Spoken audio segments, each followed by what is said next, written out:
Hello, I'm Dr. Henry, and welcome to Feline Doctor. If trimming your cat's nails always ends in scratches, panic, or a full wrestling match, you're probably making one small mistake. Today, I'll show you how to trim your cat's nails safely without hurting them and without turning it into a battle. Most cats don't hate nail trims. They hate being rushed, held too tightly, or having a bad first experience, and that's why so many owners give up after one attempt. The good news? With the right approach, nail trimming can become a calm 2-minute routine. First, remember why this matters. A cat's nails never stop growing. Indoor cats and older cats don't wear them down enough, so the nails keep curving. If left too long, they can grow into the paw pad, causing pain, infection, and expensive vet visits. If you hear your cat's nails clicking on the floor, it's already time for a trim. Before you even touch the clippers, choose the right moment. Never chase an excited cat around the house. Wait until they're sleepy after a meal or relaxing on your lap. Keep the room quiet with good lighting and have treats ready before you begin. Now here's the biggest secret. Don't grip your cat.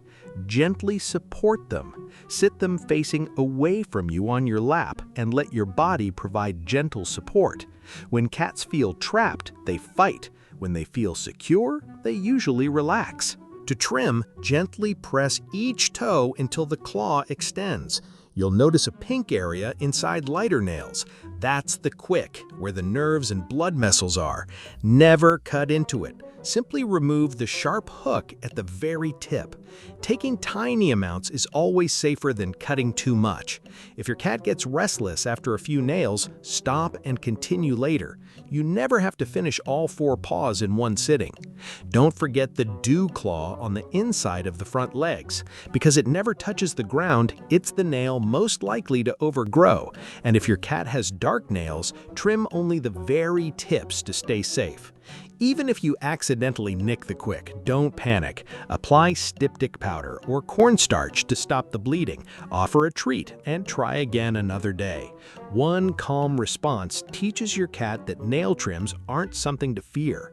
Finally, always end on a positive note. A favorite treat, gentle praise, and letting your cat walk away immediately helps build trust for next time. The goal isn't to finish fast. The goal is to make every trim a calm experience. That's how you protect your cat's paws without stress or wrestling. Before you go, I'd love to hear from you.